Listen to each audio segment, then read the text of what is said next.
Earlier this month, hundreds of Angus cattlemen and women gathered in Wichita, Kansas for the annual National Angus Conference and Tour.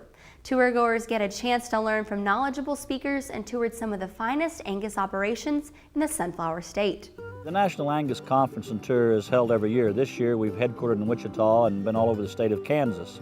We've got to see a wide variety of topics from the tallgrass prairie in the Flint Hills north of Manhattan to feed yards in western Kansas and some breeders in western Kansas.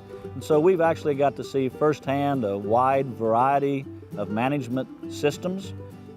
We've got to see a wide variety of geographical and different kinds of grasses, and we've also got to see a lot of good Angus cattle from a lot of really good Angus breeders here in the state of Kansas. We figured, being in the heartland where Angus cattle came to in 1873, that we would have probably a fairly good crowd. So we were just really excited about it, and we hope that when they leave from Kansas, they're going to see a lot of facets of our state. The Flint Hills is my passionate part of the state because I grew up in the Flint Hills, but they're going to see a little bit of western Kansas and southwest, and just, you know, the variation of what we have in the state to offer. And we have cattle country here. It's the cattle state, and so we just hope they go home with a good image of Kansas.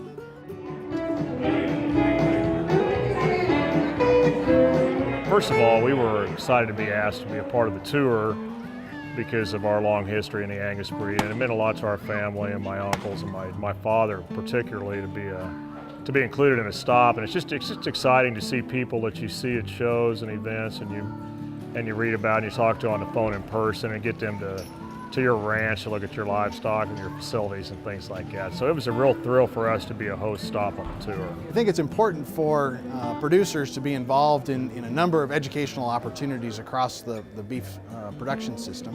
And certainly the National Angus Conference and Tour is a great one for Angus enthusiasts to come learn about the latest technologies and developments that are focused on Angus cattle and impact their utility and desirability through the beef production system. And so this is a great place for producers not only to interact with each other, but also with speakers and association staff that provide leadership on a daily basis to improve the position of Angus in the production system.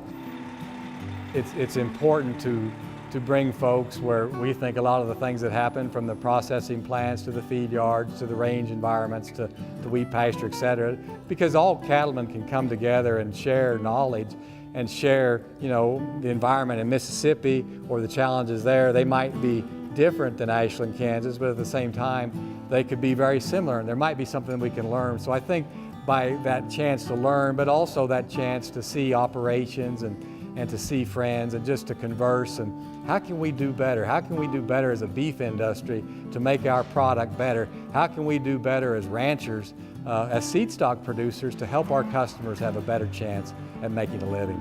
And that's why this conference is so important. Sure does remind me of a big old family reunion. I think everyone looks forward to going to the National Angus Conference and Tour every year. Yeah, you know, I can see why. All right, that's all for this week's Angus Report. Join us next week when we bring you the latest in cattle news and information. And be sure to email us your questions or ideas for future segments. In the meantime, visit our website, Facebook, Twitter, and Pinterest pages for articles, videos, and more information. Thanks for joining us.